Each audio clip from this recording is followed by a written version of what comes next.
Он же аккуратный у нас был, он всегда дорогу переходил правильно, на велосипеде ездил правильно, направо-налево. Светлана Симонова хәлек булган 6 яшьлек малайның әбисе юл кагыйдәләрен һәр чак үти иде, ярамаган урыннан юл ашада чыкмады ди ул. Кечкенә Әмир күп балалы гаиләдән, алар каникулга Казаннан әби-бабай янына кунакка кайткан була.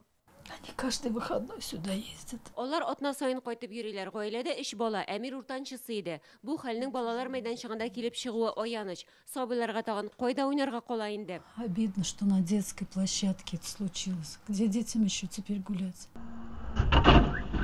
Фаҗига сишәмбе көнне килеп чыга. Бу кадрларда Әмир белән аның дуслары паркта велосипедта йөри. Шунда паркка зур тизлектә машина килеп керә.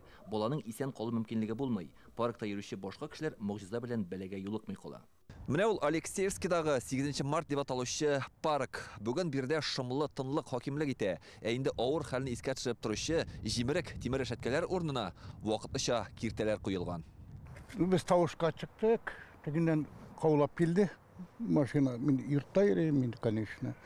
Бик бирох шундый катытыр булды, да, ул тегенә видимо да килеп төште уже вакытта.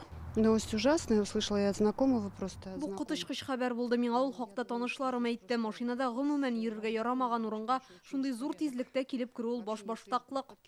Тикшерүчеләр әйтүенчә, машина белән Алексеевск районында яшәүче 56 яшьлек Андрей Чумаров идәрә иткән. Прокуратурада ачыклауларынча, ир-ат психиатрда исәптә торган. Димәк, аңа машина белән идәрә итәргә ярамый. Шулай булгач, документтагы законсыз мөһер кеше гомере бәрабәренә сугылган түгелме? Шуны ачыклыйлар да. Тикшерү барышында ир-атның машина йөртү танытлыгын законлы булуын ачыклау өчен район хастаханәсеннән медицина картасы һәм башка белешмәләр сорап алынды.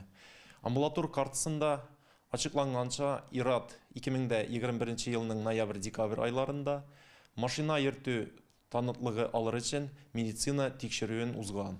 Бу ир-атның чынлыкта психиатрда исәптә торуына карамастан һәм машина йөртергә ярамавын белә торып, законга каршы рәвештә транспортны йөртергә ярый дигән медицина нәтиҗәсе бирәләр.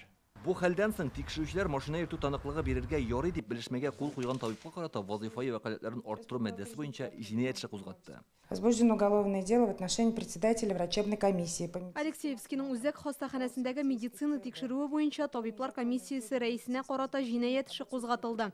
Анда транспорт чарасы белән идарә итүдә чикләүләр булмау турында законсыз рәвештә медицина белешмәсе биргәннәр. Шуның нәтиҗәсендә Андрей Чумаров А, Б, С категорияләре белән транспорт йөртү таныклыгы алган. Бүген безгә билгеле булганча, сүз Алексеевск үзәк хастаханәсенең 62 яшьлек табибы турында бара. Аның хезмәт стажы 30 елдан артык. Сәламәтлек саклау министрлыгында тикшерү бара дип бу хәлгә әлегә аңлатма бирмәделәр. Искәртеп узабыз, бу Алексеевскидагы фаҗигадан соң ачылган икенче җинаять эше. Беренчесе юл хәрәкәте кагыйдәләрен үтәмәү мәддәсе буенча иде. Килеп чыккан хәл кемнеңдер битарафлыгымы, җаваплы затларның җавапсызлыгымы? Моңа тикшерүчеләр җавап табар мөгаен. Машина йөртүче торган урыннан читкә чыгып китмәү турында документка кул куйган. Табибка карата сак чарасы киләсе атнада билгеләнергә тиеш ди хокук сакчылары. Алексеевск һәм Чистай районнарыннан Илдар Сафиуллин, Игорь Романов, Яңа Гасыр каналы.